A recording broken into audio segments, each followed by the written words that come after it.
Audio Jungle. Good morning student, आप सबका स्वागत है केमिस्ट्री विद कृष्णा अग्रवाल में।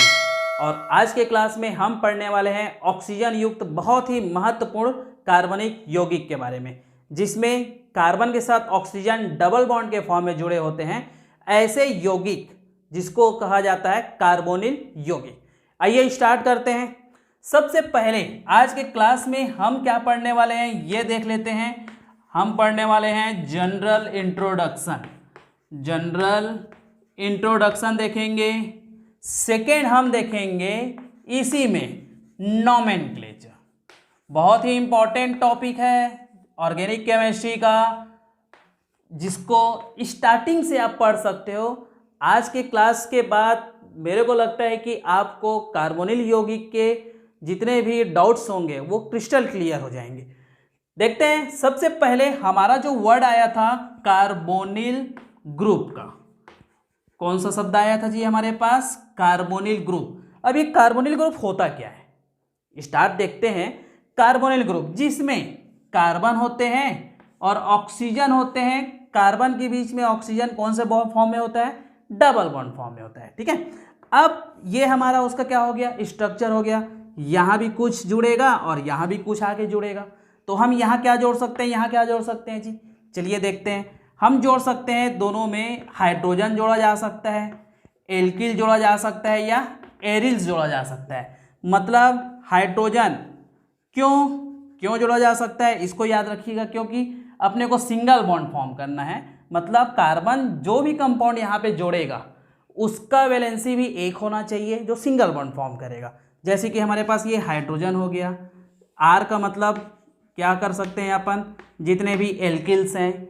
ए आर का मतलब हम लोग जितने भी एरिल्स हैं, ये देखा जा सकता है। मतलब यहाँ पे जो जोड़ेंगे तो इससे जो रिलेटेड है कार्बोनिल यौगिक क्या क्या और कंपाउंड बना सकते हैं।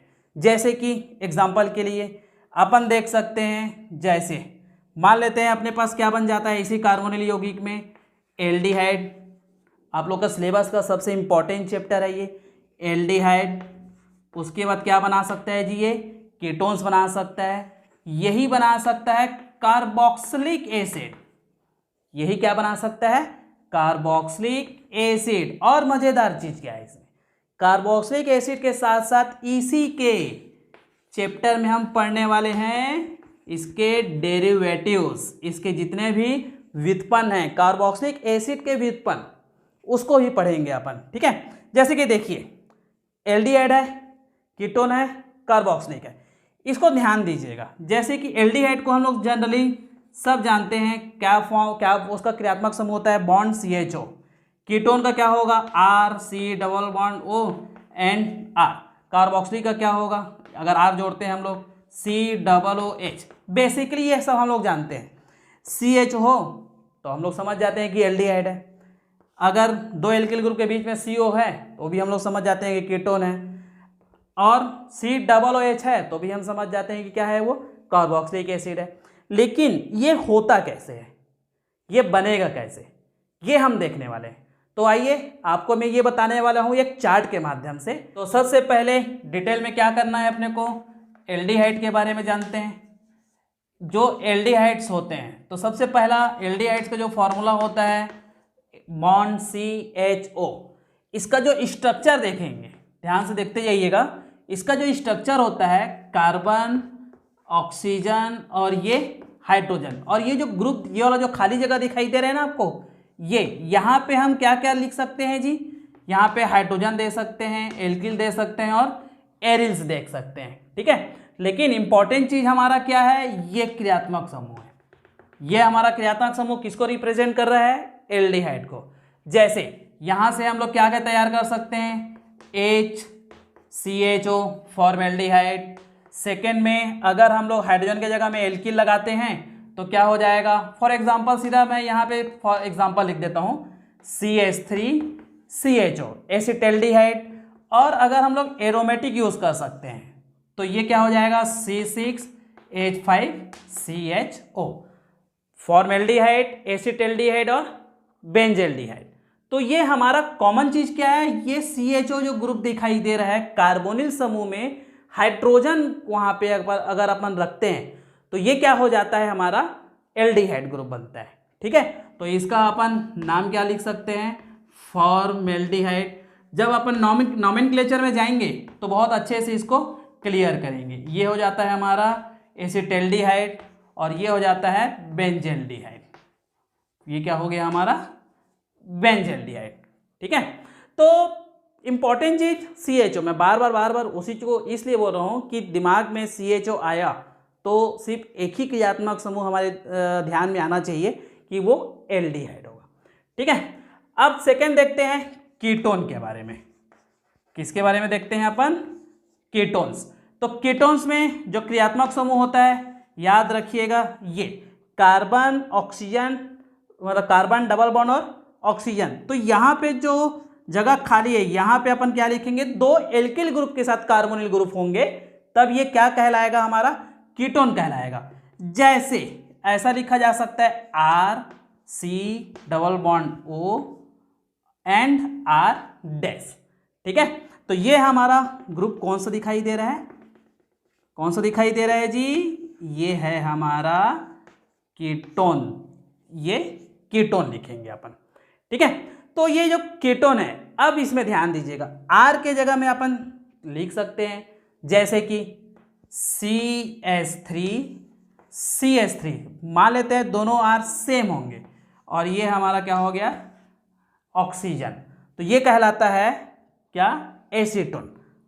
अभी मैं नॉर्मली बता रहा हूँ, जब अपन नॉमेनक्लेचर में फिर से जाएंगे तो इसको देख सकते हैं, एसीटोन या डाईमेथिल कीटोन। ठीक है, सेकेंड इसी चीजों को मैं आपको बता रहा हूं।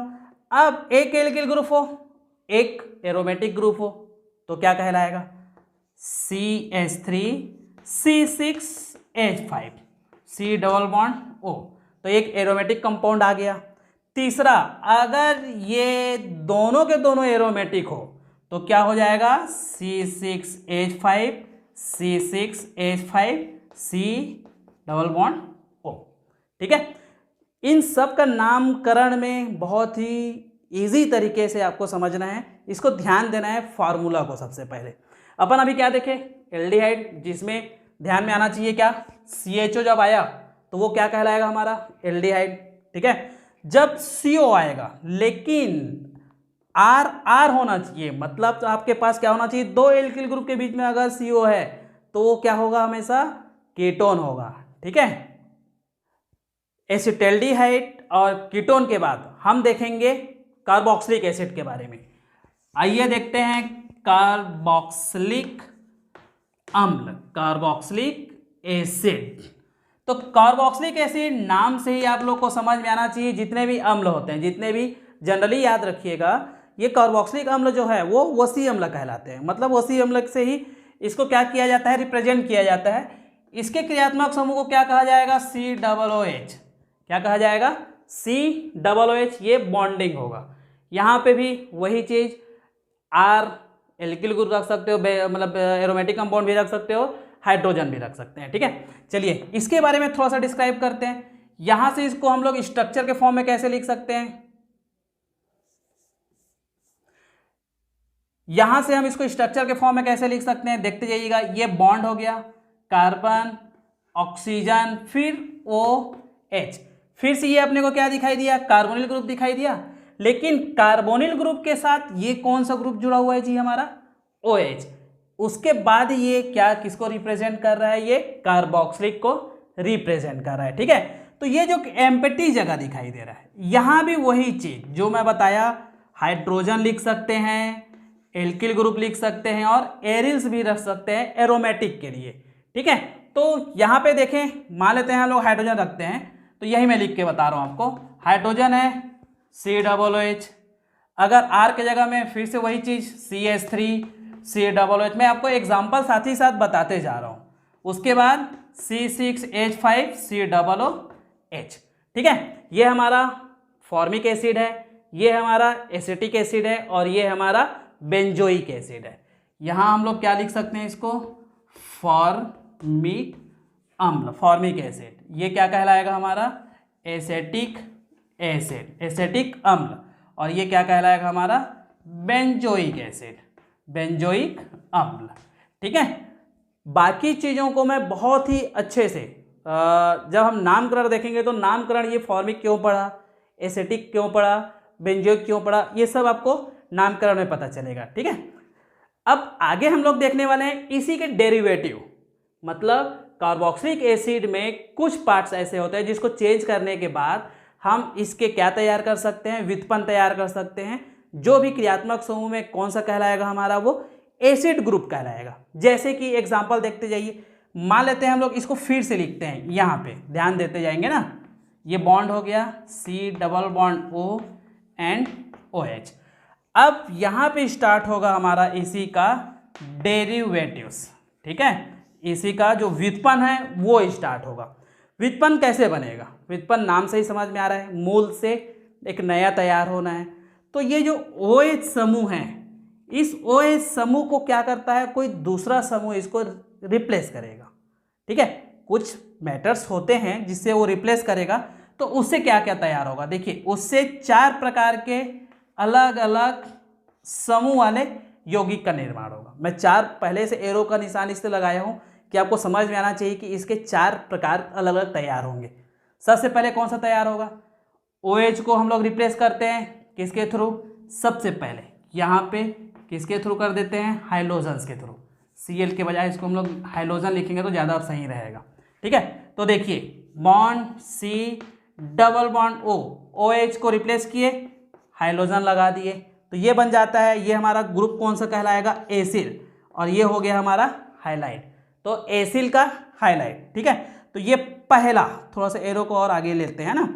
अब OH को फिर सेकंड किससे रिप्लेस कर देते हैं, मान लेते हैं इसको हम लोग रिप्लेस कर देते हैं NH2 से, तो ये क्या बन जाएगा, bond C double bond O and NH2, ये बन जाता है हमारा अमाइड ग्रुप। याद रखिएगा ना, ये बहुत ही इंपॉर्टेंट चीज़ है, आप मेरे क्लासों में देख सकते हैं, अमाइड के लिए प्रिपरेशन मेथड अपन तैयार किए हैं।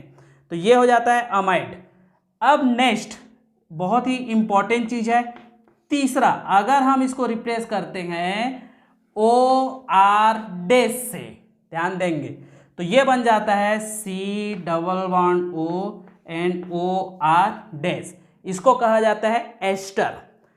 तीसरा के बाद नेक्स्ट पॉइंट जो आता है वो होता है आपका एनहाइड्राइड। कौन सा होता है, एनहाइड्राइड, जिसमें क्या हो, bond C double bond O, फिर से अपने पास कार्बन ऑक्सीजन डबल बॉन्ड और ये एल्केन ग्रुप। तो ये हमारा कौन सा ग्रुप कहला रहा है, एनहाइड्राइड। जैसे ये हमारा कहलाया एसिड हाइलाइड, ये कहलाया अमाइड, और ये हो जा रहा है हमारा एस्टर, और ये हो जा रहा है एनहाइड्राइड।